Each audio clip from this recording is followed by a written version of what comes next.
ചോദ്യം ചോദിക്കുന്ന ഓരോ വ്യക്തിയുടെ പൂർണ്ണ സമ്മതത്തോടു കൂടിയാണ് ഈ ഒരു വീഡിയോ യൂട്യൂബിൽ പോസ്റ്റ് ചെയ്യുന്നത്.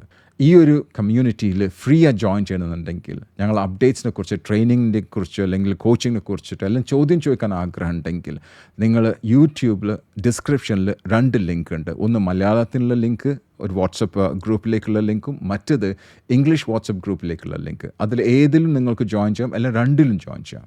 I'll see you in the WhatsApp group.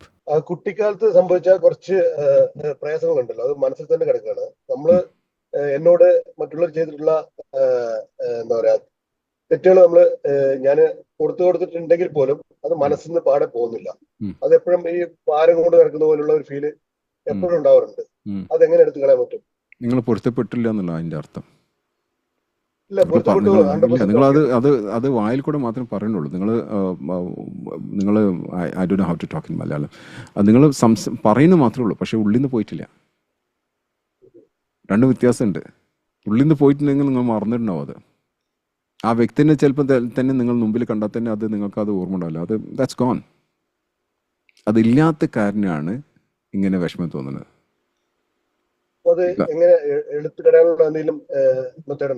ഒരു മെത്തേഡില്ല, മറന്നു കളയാതെ. ഓക്കെ, 2 സാധനമുണ്ട്. 1 is forgive and 1 is forget എന്നുള്ള. നിങ്ങൾ മറക്കരുത്. ഞാൻ മറക്കാനല്ല പറയുന്നത്, പക്ഷെ അത് എന്തായാലും രണ്ടാമത്തെ ഫോർഗീവ് ചെയ്യാം, പൊരുത്തപ്പെട്ടു കൊടുക്കുക. മനസ്സിലാവുണ്ടോ? ഒരു ചരിത്രം ഞാൻ പറഞ്ഞുതരാം. ഓക്കെ, അത് ആരാന്നൊന്നും പറയണ്ട. ഓക്കെ, ചരിത്രം ഞാൻ പറയാൻ പോകണം. ഒരു പ്രധാനപ്പെട്ട ഒരു നേതാവ് ഇങ്ങനെ ഇരിക്കുമ്പോൾ ഒരു വ്യക്തി ഇങ്ങനെ കയറി വരികയാണ്. അപ്പം കയറി വരുന്നതിന് മുമ്പ് നേതാവിൻ്റെ ചുറ്റുഭാഗത്ത് കുറച്ച് ആൾക്കാരുണ്ട്. അപ്പോൾ ആ ചുറ്റുഭാഗത്തുള്ള ആൾക്കാരോട് പറഞ്ഞിട്ടുണ്ട്, ഓക്കെ, ഈ വരുന്ന വ്യക്തി, ഈ വരാൻ പോകുന്ന, ഇപ്പോൾ നെക്സ്റ്റ് ഈ ഡോറിൽ കൂടെ കടന്നു വരാൻ പോകുന്ന വ്യക്തി, ആ വ്യക്തി സ്വർഗത്തിൻ്റെ അവകാശിയാന്ന് പറഞ്ഞിട്ട്. ഞാൻ ഇവിടെ റിലീജിയൻ ഒന്നല്ല പറഞ്ഞു കേട്ടോ, സ്വർഗത്തിൻ്റെ അവകാശിയാന്ന് പറഞ്ഞു. അപ്പോൾ ഒരു വ്യക്തി കയറി വന്നു. അപ്പോൾ ഇവർക്കൊക്കെ ഭയങ്കര അതിശയം. ഇത് സാധാരണ ഞങ്ങളെ പോലത്തെ ഒരാളുള്ള ഈ കയറി വന്നിട്ടുള്ളത്. പക്ഷേ നേതാവ് പറഞ്ഞില്ല ഇയാൾ സ്വർഗത്തിൽ പോകുന്നു. അത് പിന്നെ മറന്നു കളഞ്ഞു. പിന്നീട് ഇതേപോലെ ഒരു ദിവസം ഇവരെല്ലാവരും കൂടെ ഇരിക്കുമ്പം അന്നും ഈ നേതാവ് പറഞ്ഞു, ഈ ഡോറിൽ കൂടെ അടുത്ത് വരാൻ പോകുന്ന വ്യക്തി സ്വർഗത്തിൻ്റെ അവകാശിയായിരിക്കും എന്ന് പറഞ്ഞു.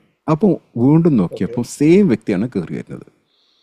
അപ്പം അതിൽ ഒരു ക്യൂരിയോസിറ്റി ഉള്ള ഒരു ആൾക്കാരുണ്ടാവില്ല. അപ്പോൾ അതിൽ ക്യൂരിയോസിറ്റി ആയിട്ടുള്ള ഒരാൾ പറഞ്ഞു, എനിക്കൊന്നും കണ്ടുപിടിക്കണില്ല, ഇയാൾ എന്തപ്പം നമ്മൾ ചെയ്യണ പോലെ തന്നെയാണ് ഇയാളും ചെയ്യുന്നത്, സമയമൊക്കെ ചിലവാക്കുന്ന ഞങ്ങളെ പോലെ തന്നെയാണല്ലോ, നമ്മളെ മിങ്കിൾ ചെയ്യുന്ന പോലെ. അപ്പം ഞാൻ നോക്കട്ടെ ഇയാൾ എന്താ ചെയ്യണം. അങ്ങനെ ഒരു ദിവസം ഈ വ്യക്തി, ഓക്കെ, ബി എന്ന് വിളിക്കാം, ഈ ബി എന്ന് പറഞ്ഞ വ്യക്തി എൻ്റെ വീട്ടിലേക്ക് ചെന്നിട്ട് പറഞ്ഞു, ഞാൻ നിൻ്റെ വീട്ടിൽ ഞാൻ നിൽക്കാൻ പോവാണ്. കാരണം എൻ്റെ പാരൻസിനായിട്ട് ഞാൻ ഒരു തിരക്കൊക്കെ ഉണ്ടാക്കിയിട്ടുണ്ട്.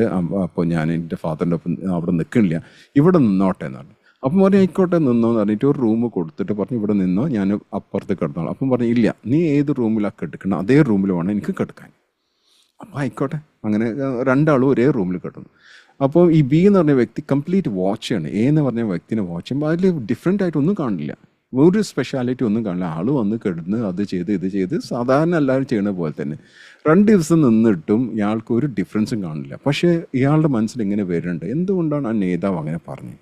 ആ 2 ദിവസം കഴിഞ്ഞപ്പോൾ ഇയാൾക്ക് മടുത്തിട്ട് തിരിച്ചു പോകുമ്പോൾ പറഞ്ഞേ, ഞാൻ ഇവിടെ വന്നിട്ടുള്ളത് എൻ്റെ പാരൻസിനോട് തരല് കൂടിയിട്ടോ ഒന്നുമല്ല, ഞാൻ ഈ നേതാവ് ഇങ്ങനെ പറഞ്ഞു, അതായത് നിങ്ങൾ സ്വർഗത്തിൻ്റെ അവകാശിയാണെന്ന് പറഞ്ഞു. അപ്പോൾ നിങ്ങൾ സ്പെഷ്യാലിറ്റി എന്ന് അറിയാൻ വേണ്ടിയിട്ടാണ് വന്നതെന്ന് പറഞ്ഞു.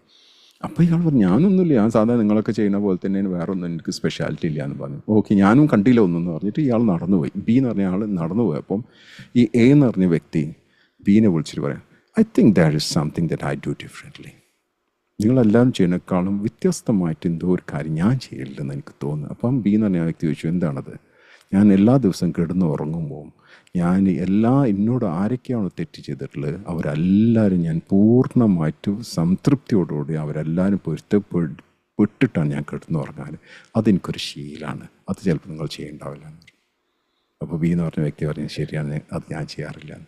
കാരണം it makes you completely clear. Story നമുക്ക് വേറെ അതിലേക്കൊന്നും പോകേണ്ട ആവശ്യമില്ല. നമുക്ക് മനസ്സിലാക്കണം, ഈ ഒരു ഇൻസിഡൻറ്റ് നമുക്ക് മനസ്സിലാക്കേണ്ടത് നമ്മൾ ക്ലിയർ ആവണമെന്നുള്ള. മനസ്സിലായില്ലേ? ചില സാഹചര്യങ്ങൾ കൊണ്ട് ചിലപ്പോൾ ആൾക്കാർ നിങ്ങളെ ചിലപ്പോൾ ചൂഷണം ചെയ്തിട്ടുണ്ടാവും, ചിലപ്പോൾ മാനിപ്പുലേറ്റ് ചെയ്തിട്ടുണ്ടാവും, ചിലപ്പോൾ നിങ്ങൾക്ക് ഇഷ്ടമില്ലാത്ത കാര്യങ്ങൾ അവർ ചെയ്തിട്ടുണ്ടാവും. ഓരോ സാഹചര്യങ്ങൾ അനുസരിച്ചിട്ടാണ്. ആ സാഹചര്യം എന്നോടൊക്കെ ഒരുപാട് ആൾക്കാർ ചെയ്തിട്ടുണ്ട്, ഇല്ല എന്നല്ല ഞാൻ പറഞ്ഞു. പക്ഷെ ഇന്ന് ഞാനൊക്കെ മറന്നു പോയിക്കണം അതൊക്കെ. അവരെ ചിലപ്പോൾ നേരിട്ട് ഞാൻ കാണുമ്പോൾ അതേപോലെ ഞാനും ചെയ്തിട്ടുണ്ട് കേട്ടോ. ഞാനും ശുദ്ധൻ എന്നല്ല പറഞ്ഞു, ഞാനും ഒരുപാട് തെറ്റ് ചെയ്തിട്ടുണ്ട്. അത് ഇന്ന് ഞാനിങ്ങനെ ആലോചിക്കും, എനിക്ക് സങ്കടം വരും, ഞാൻ അങ്ങനെയൊക്കെ ചെയ്തല്ലോ എന്നുള്ള ഇന്ന് സങ്കടം വരും ഞാൻ. പക്ഷെ ആ സങ്കടത്തിനെ കുറിച്ച് ഞാൻ ആലോചിച്ചിട്ട് എൻ്റെ ജീവിതം കൊണ്ടുപോയിട്ട് തൊലക്കാറില്ല. You got me. ഞാൻ നാടൻ ലാംഗ്വേജ് അവിടെ യൂസ് ചെയ്യണം. I just don't go and I have that, but I don't, അതിന് നമ്മൾ പറയില്ല don't dwell on your past എന്നാ പറയില്ല. അതായത് ആ പാസ്റ്റിൽ നിങ്ങളും ചെയ്ത തെറ്റിനെ കുറിച്ച് നിങ്ങൾ ആലോചിച്ച് നിങ്ങളുടെ ജീവിതം കൊണ്ടുപോയിട്ട് നാശാക്കണ്ട. മറ്റുള്ളവർ നിങ്ങളുടെ ജീവിതത്തിൽ ചെയ്തിട്ടുള്ള തെറ്റുകൾ ആലോചിച്ച് നിങ്ങളുടെ ജീവിതം നാശാക്കണ്ട. ജീവിതം നിങ്ങളുടെ, ശരിയല്ലേ? നിങ്ങളുടെ ജീവിതം നിങ്ങളുടെയാണ്, എൻ്റെ ജീവിതം എൻ്റെ അല്ലേ. അപ്പോൾ നമുക്ക് ഇന്നലത്തെ കുറിച്ചിട്ട് ചിന്തിക്കേണ്ട ആവശ്യമില്ല. ഇന്നലത്തെ നല്ലതിനെ കുറിച്ച് നമുക്ക് ചിന്തിക്കാം. ഓക്കെ, ഇന്നലത്തെ നല്ലതിനെ കുറിച്ച് ചിന്തിച്ച് നമുക്ക് മുമ്പോട്ട് പോകാം.